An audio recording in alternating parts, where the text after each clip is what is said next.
शरीर में रोग है, बीमारी है, काया बेकार हो रही है, तो सीधी सीधी बात शिव महापुराण की कथा कहती है, सुंदर आनंद में श्रवण कर कर आप अपने जीवन को, ये पूर्णिमा शिव महापुराण की कथा कहती है, शरद पूर्णिमा आ रही है, कुछ नहीं करना, पीपल का एक पत्ता, उस पत्ते पर थोड़ा सा चावल, थोड़ा सा चावल, पूर्णिमा की रात्रि को अपने हाथ में लेकर, अपने नयनों से लगाकर, शरीर पर से स्वयं उतारकर उसको दरवाजे के पास रख दीजिए।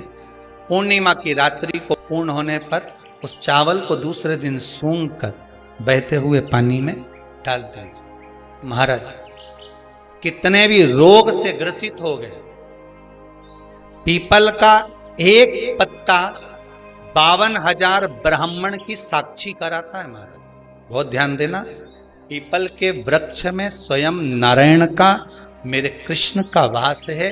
स्वयं भगवान गीता के अंतर्गत कहते हैं कि मैं पीपल का वृक्ष हूं, नारायण उसी 52,000 ब्राह्मणों का वासा एक पीपल के पत्ते में होता है। और आपको पहले भी कथा में कहा, गाय, ब्राह्मण, बहन, बेटी, ये सब काल का हरण करने वाले, काल को हरने वाले हो रोग तो मिटाई। अरे भाई कितना सुंदर संवाद लिखा है, अगर किसी माता का पुत्र मान लो किसी नशे में डूबा हुआ है, कोई नशा कर रहा है और गलत नशा है, आपको लग रहा है कि ये नशे में डूबा हुआ है, आपको लग रहा है कि ये गलत जगह पर डूब गया है, आपको लग रहा है कि मदिरापान में, मांसाहार में या अधिक गांजा आदि जो भी नशे होते हैं, जितने भी नशे, उसमें डूब चुका है, और माँ उसको समझा रही है, तू नशे में मत डूब, तू इस काम को मत कर, तू ये गलत कर्म मत कर। माँ उसको समझा कर हार गई। तो मेरा माताओं से निवेदन है, आप उसको समझाना बंद कर दो, एक काम करना प्रारंभ कर दीजिए। हमें जो शिव महापुराण के माध्यम से शास्त्र कह रहा है कि आप 32 पूर्णिमा के व्रत प्रारंभ करो। उसमें करना क्या है आपको, केवल जिस दिन व्रत रहे, रात्रि के समय पर कोई भी मीठा, कुछ भी सामग्री आप चंद्र की रोशनी में, चंद्र को अर्घ देने के बाद, पूजन करने के बाद उसको रखो, और वही सामग्री जो नशा कर रहा है उसको पूर्णिमा के दूसरे दिन उसको खिलाओ। आप धीरे धीरे खिलाना चालू करेंगे, जिस नशे में वो डूबा हुआ उस नशे से वो छूटना प्रारंभ हो जाएगा। 2 पूर्णिमा व्रत करके तो देखो, तीसरे में तुम्हें जरूरत ही नहीं, धीरे धीरे आप वो छूटना प्रारंभ हो जाएगा।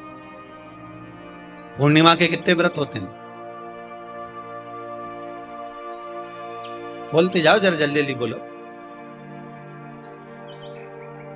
पूर्णिमा के नारियों को, स्त्रियों को अखंड सौभाग्य के लिए, जो नारी वैधव्य नहीं होना चाहती है, उस नारी को पूर्णिमा के कितने व्रत करना चाहिए।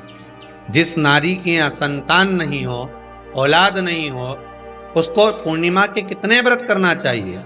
जिस नारी का पुत्र, पति बहुत बीमारी से ग्रसित हो, लग रहा हो कि ये मेरा बेटा बहुत बड़ी बीमारी में घिरा हुआ है, तो नारी को कितने व्रत करना चाहिए। स्वयं भगवान कृष्ण ने माता यशोदा को द्वापर में भी बताया है कि पूर्णिमा के 32 व्रत होते हैं।